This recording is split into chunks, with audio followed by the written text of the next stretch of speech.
Hola a todos, vamos a hacer revisión de reanimación inicial en el paciente traumatizado. Este es un material de apoyo para los programas de práctica deliberada en el centro de simulación.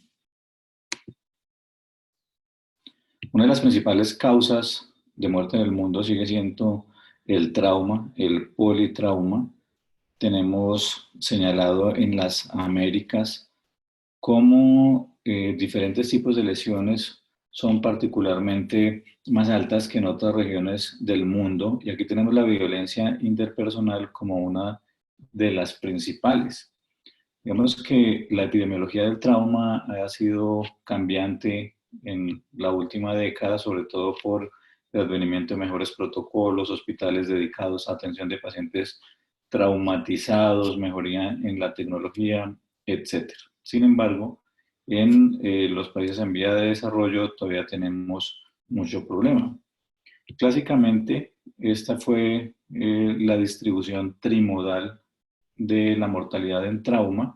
Tenemos tres fases: una fase inmediata, que es de segundos a minutos; una fase temprana, que es de minutos a horas; y una fase tardía de horas a días. En la fase inmediata, entonces, la apnea, los traumatismos craneoencefálicos, raquimedulares, los traumas de grandes vasos, trauma cardíaco, son causa de mortalidad en la escena, que es la fase inmediata. En el pico temprano, que era de minutos a horas, entonces ya el paciente llegaba a urgencias, incluso llegaba al quirófano, y entonces lo que generaba mortalidad, el hematoma epidural o subdural, el hemotórax, el neumotórax, atención, los diferentes traumas esplénico, renal, hepático, las fracturas, las pérdidas semánticas. Y en la fase tardía, que generalmente es en la unidad de cuidado intensivo, sería por sepsis y disfunción orgánica múltiple. Sin embargo, parece que eso ha ido cambiando, y ese cambio se ha dado particularmente en países de altos ingresos. En esta diapositiva vemos las tres fases o la distribución trimodal clásica, que es del trabajo de Tronqui de 1983. Y veíamos ahí las intervenciones para la mejora, como era de la fase inmediata, pues prevenir las lesiones, algo que va desde la educación y la atención primaria.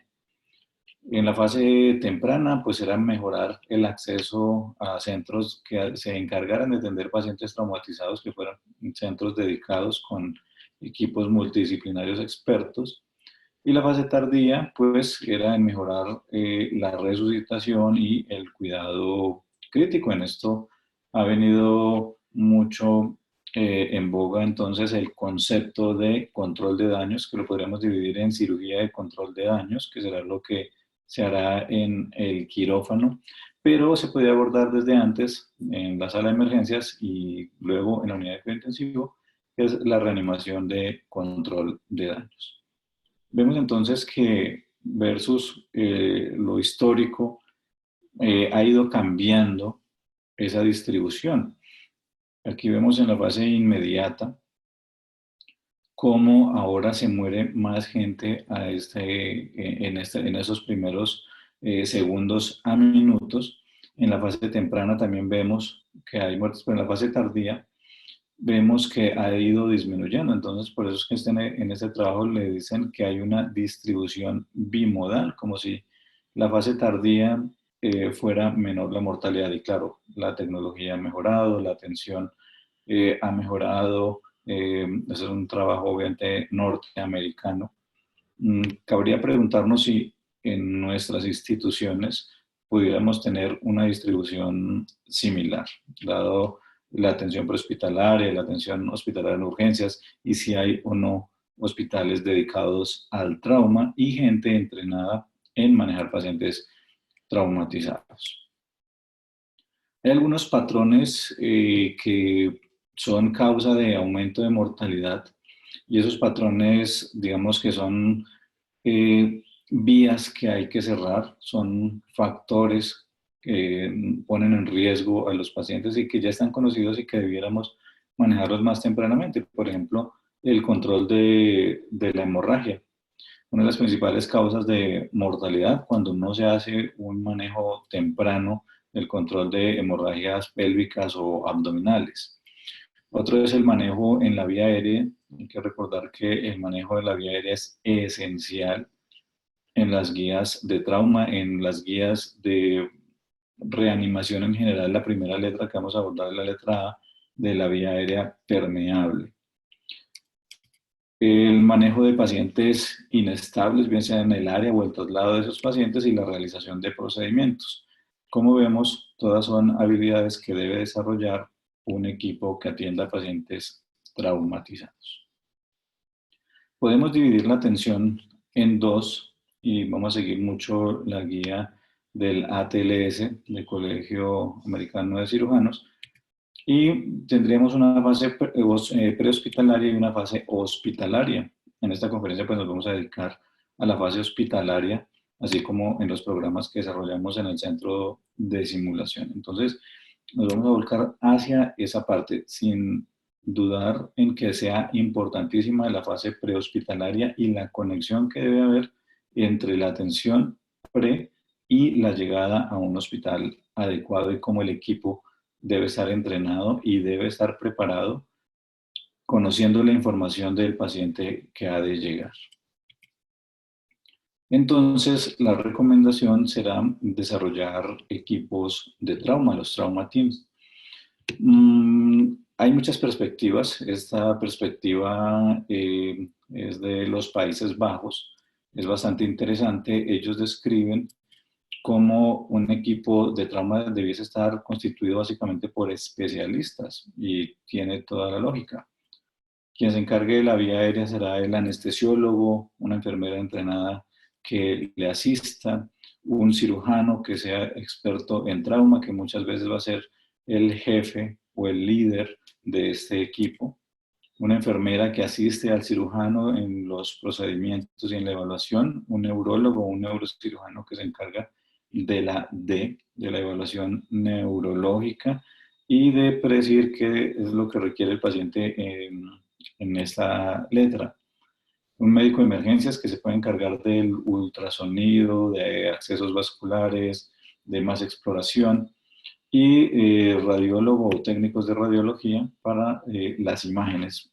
Digamos que esto es variable en los países. En muchos sitios es el emergenciólogo el que será el jefe del equipo o el intensivista. Entonces va a variar mucho, pero lo que es importante en esta diapositiva es ver que se requiere un equipo multidisciplinario y que esté formado, que esté entrenado y que practique. En la atención del trauma, ¿qué ha demostrado esto? Que los pacientes sean atendidos más rápido, que más rápido vayan a ser llevados al quirófano si lo requieren o a la realización de imágenes diagnósticas o a la intervención percutánea si es el caso. Dentro del contexto de manejo de recursos en crisis o habilidades no técnicas, que es lo que tiene que desarrollar un equipo multidisciplinario, nosotros recomendamos 6 ítems. Uno sería identificar el peligro y pedir ayuda, identificación de un líder, asignar funciones al equipo, que esto debe ser por anticipado. Es muy importante el brief o el pre-brief antes de que llegue el paciente. Sería lo ideal. Asa cerrada de comunicación, utilizar adecuadamente nuestros recursos locativos, humanos, tecnológicos y de información, y la reevaluación de la situación. Este tema de habilidades no técnicas es revisado in extenso en otra presentación en nuestro canal de YouTube. Aquí entonces, siguiendo las recomendaciones ATLS, diríamos que son 4 puntos específicos. Uno sería la revisión primaria con todos sus aditamentos, la revisión secundaria también con sus aditamentos, los cuidados por resucitación y los cuidados definitivos. El espectro y el interés de esta conferencia es la revisión primaria. Entonces, la revisión primaria la vamos a seguir desde el enfoque A, B, C, D, E, F, donde A es vía aérea permeable y protección de la columna cervical, la B es la buena ventilación, la C es la circulación efectiva y el control de la hemorragia, la D es el déficit neurológico, la E es la exploración y el control de la temperatura, y la F es de la ultrasonografía focalizada en trauma. Vamos entonces con la letra A, de vía aérea permeable y protección de la columna cervical. Hay que recordar que el 30% de los pacientes que llegan a urgencias requieren intubación. De esos pacientes son traumatizados, es decir, del grueso de pacientes que llegan, el 30% son pacientes víctimas de trauma, y hacer intubación o asegurar mejor la vía aérea en un paciente politraumatizado no es algo tan sencillo. Hay que recordar que intubar fuera del quirófano tiene riesgo de 40 veces más complicaciones, y una de las complicaciones puede ser la muerte del paciente. Incluso intubar en la unidad de cuidados intensivos tiene complicaciones entre un 24 y un 50%, es decir, los pacientes que se intuban por fuera del quirófano tienen mayor riesgo y tenemos que estar preparados para esto. No solo en lo técnico, es decir, en el saber disciplinar, en cómo se utilizan los diferentes aditamentos, sino en las habilidades no técnicas, es decir, en el trabajo en equipo. Entonces, la fuerza que tenemos que inducir en la modificación de nuestros esquemas es que tenemos que crear equipos. Y uno de esos es el equipo de trauma.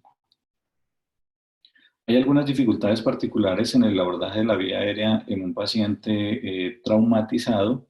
Por ejemplo, para la intubación puede ser la limitación a la apertura oral, las fracturas de mandíbula. Utilizar el collar, un collar de Filadelfia, limita mucho, un stick neck limita mucho la intubación. La posición, el vómito, la limitación de recursos para aspirar. Es importante que en la urgencia se cuente con cánulas de Yankauer. Dificultad para ventilar con bolsa y máscara, las fracturas de mandíbula, las fracturas tipo Lefford, la presencia de barba, de cuerpos extraños, el vómito, dificultad para utilizar supraglóticos. Entonces básicamente son similares a las anteriores. El trauma penetrante, las obstrucciones de vía aérea, y el abordaje hacia el cuello, sobre todo en pacientes cuando tenemos lesiones grandes estructurales de mandíbula, de cuello, cuando es imposible acceder por vía frontal. Esas son dificultades que hay que tener en cuenta cuando se va a abordar la vía aérea en un paciente traumatizado. Y entonces diríamos que hay que, en cada una de las letras hay que evaluar y hay que manejar o hay que intervenir. En cuanto a la evaluación, pues hay que ver la permeabilidad de la vía y la competencia del paciente. Tenemos que anticiparnos a definir si el paciente requiere ser intubado o si requiere un plan A, un plan B, un plan C, por las dificultades que pueda plantear el escenario. Entonces, el manejo inicial, la apertura de los ejes o la eliminación de los ejes no se puede hacer con maniobra frente mentón, se hacer contracción de la mandíbula, se debe aspirar con una cánula de Yankauer. Hay que pensar en cánulas orofaringeas o nasofaringeas, teniendo en cuenta las indicaciones y contraindicaciones, y definir cómo vamos a asegurar esa vía aérea, recordar el plan A, el plan B, el plan C, el plan D, en caso de que fallemos, y siempre mantener la columna cervical alineada e inmovilizada antes, durante y después de asegurar la vía aérea. Cuando hagamos la laringoscopia, conocemos la clasificación de Cormack. Nosotros, dependiendo del Cormack, lo hemos definido en 3 grupos. Grupo 1, veo bien, pues habrá que intubar al paciente, pasar el tubo. El Cormack 1, veo poquito, Cormack 2 y Cormack 3. Aquí utilizamos el boogie o, si se puede, hacer manipulación laringea externa con maniobra Burr. Y cuando no vemos nada, que es en el Cormack 4, pues hay que cambiar de plan, definir otro tipo de vía, que puede ser, si no hay sangrado, un videolaringoscopio, o un fibro, una intubación a través de un supraglótico de intubación, etc. En la letra B, que se refiere a la buena ventilación, acá en la evaluación pues tendremos que revisar visualmente, tenemos que auscultar, tenemos que percutir para definir y encontrar cualquiera de los 5 asesinos del tórax. Serán el neumotórax a tensión, el neumotórax abierto, el neumotórax masivo, el tórax inestable, el taponamiento cardíaco. Y en estos entonces el neumotórax a tensión habrá que convertirlo en normotensivo, hay que drenarlo con aguja, el neumotórax abierto habrá que cerrarlo por dejar una válvula, el neumotórax masivo habrá que drenarlo y considerar si hay lesiones severas que requieran ya intervención quirúrgica. En el tórax inestable la analgesia es importante y la ventilación. Y en el taponamiento cardíaco, pues liberarlo, que lo más seguro sería hacerlo en el quirófano. Es decir, estas primeras intervenciones en la evaluación primaria son para salvar la vida del paciente, pero luego requiere intervenciones más de fondo. En la C, que se refiere a la circulación, en la circulación tendremos que definir la estabilidad del paciente y la posibilidad de estar entrando en choque. Cuando entramos en choque, pues recuerden que la perfusión depende del gasto cardíaco, el gasto cardíaco depende del volumen sistólico y de la frecuencia cardíaca. El volumen sistólico pues dependerá de la precarga, de la poscarga, de la contractilidad, pero también dependemos del transporte de oxígeno. Y una de las causas tempranas de mortalidad precisamente son las hemorragias, así que habrá que clasificar al paciente en las clases de choque, 4 clases, y esto nos llevará a definir qué medicamentos vamos a utilizar, qué líquidos vamos a utilizar y si vamos a utilizar hemoderivados. Y para definir si vamos a entrar al paciente en protocolo de transfusión masiva. Entonces, la evaluación inicial nos tendrá que ayudar a determinar si hay algún sangrado, si es evidente, y si es evidente, pues habrá que hacer compresión. Hay que pensar en sangrado interno. A una forma fácil y rápida de evaluar esto es evaluando PPC, es decir, piel, pulso y conciencia. El paciente que tenga estado mental alterado, hasta que se muestre lo contrario, hay pérdidas hemáticas. Si la condición del paciente lo permite en ese momento, tomar la tensión arterial también nos puede dar algunas luces, pero como ven, es todo con una exploración fácil y rápida que nos puede dar luces de cómo está el paciente. Y si vemos un sangrado, hay que buscar comprimirlo. En cuanto al manejo, habrá que insertar 2 vías venosas anticubitales idealmente. Si no se puede, pues hay que buscar vías intraóseas. Si no se puede, habrá que intentar acceder a la circulación central guiados por ultrasonido. Habrá que considerar volumen, y en volumen básicamente será cristaloides. El concepto de 2 litros que se utilizó hace algún tiempo ya no es pertinente. Recuerden que mayor volumen, mayor posibilidad de sangrado. Habrá que considerar monitorizar al paciente, es decir, el paciente va llegando y voy monitorizando eléctricamente la presión arterial si se puede, eh, la saturación periférica, etcétera, etcétera. Recuerden que la onda de pletismografía de la oximetría nos da datos también. Hay que pedir pruebas hematológicas, pruebas de funciones, prueba de embarazo en mujeres en edad fértil, hacer test para intoxicaciones, etc. Pruebas cruzadas son muy importantes y considerar si el paciente, dependiendo la clase de choque, si estamos en un choque clase 4, pues el protocolo de transfusión masiva, y en esto incluiremos glóbulos rojos, plasma fresco congelado y plaquetas con una relación 1:1:1. Considerar ácido tranexámico en los pacientes en choque clase 4. Si lo hemos de utilizar, lo utilizamos temprano, en las primeras 3 horas. Un concepto que ha ayudado bastante es el control de daños, como lo planteamos al comienzo, y dentro del control de daños está la reanimación de control de daños, y dentro de esta reanimación de control de daños estará el concepto de hipotensión permisiva o reanimación diferida. Aquí las metas serían una tensión sistólica de 70 o una media de 40, controlar el pulso radial y el componente verbal y motor de la escala de Glasgow. Es importante recordar que si elevamos la presión arterial, la velocidad de sangrado por un sitio que no está controlado, pues va a aumentar. Y el paciente va perdiendo fluidos, va perdiendo factores de coagulación, va perdiendo temperatura. y entonces eso nos puede llevar a la tríada de la muerte, que ahorita hablaremos de ella. En cuanto a la letra D, que es el déficit neurológico, aquí evaluaremos básicamente tres cosas. La escala de coma de Glasgow. Recuerden que es importante hacer la glucometría como diagnóstico diferencial, hipoglicemia de estado mental alterado. Y en la escala de Glasgow, pues evaluaremos el componente ocular, verbal y motor. Evaluamos las pupilas para tratar de predecir, sobre todo en trauma cronocefálico. Con el Glasgow vamos a clasificar en leve, moderado, severo el trauma, y hay que evaluar la lateralización y los posibles dermatomas comprometidos si sospechamos que hay trauma raquimedular. Pacientes hipotensos y bradicárdicos hay que sospechar trauma raquimedular, sección medular, choque neurogénico. Es importante, cuando estamos haciendo la letra D, revalorar que estemos teniendo inmovilizada la columna cervical.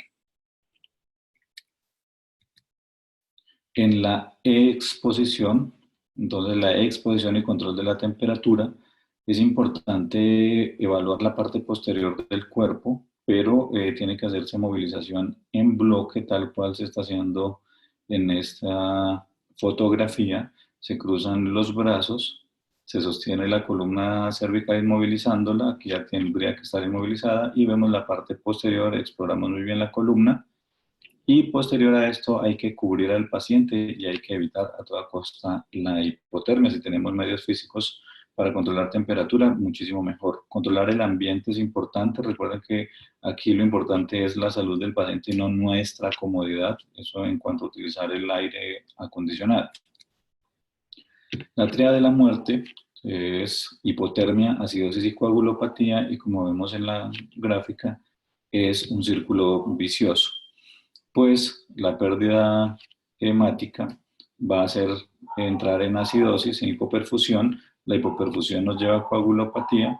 La coagulopatía lleva a mayor sangrado y mayor hipotermia. Así que hay que tratar de evitarla.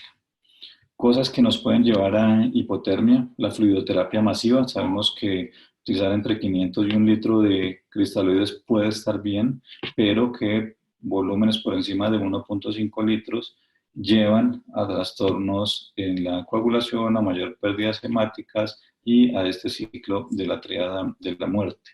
La exposición al paciente es importante hacerla, pero una vez se haya expuesto y se haya revisado, hay que controlar la temperatura cubriéndolo utilizando mantas térmicas.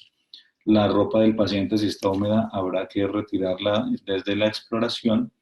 Control de la temperatura ambiental, como ya lo nombramos, el aire acondicionado. Y traumatismos del sistema nervioso central pueden llevar a trastornos en la regulación térmica. La letra F se refiere a la ultrasonografía focalizada en trauma. Estamos planteando el FAST-E o FAST extendido. Este FAST extendido entonces consta de algunas ventanas. Vamos a irlas nombrando aquí. Las imágenes las pueden consultar en esta dirección electrónica, que son de acceso libre.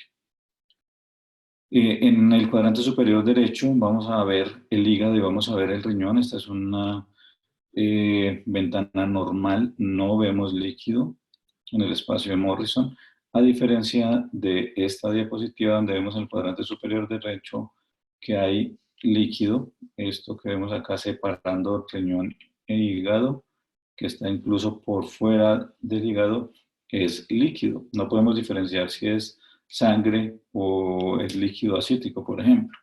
Es líquido. Y si es un paciente con trauma que está inestable y tiene trauma cerrado, pues el FAST será positivo y es una indicación quirúrgica.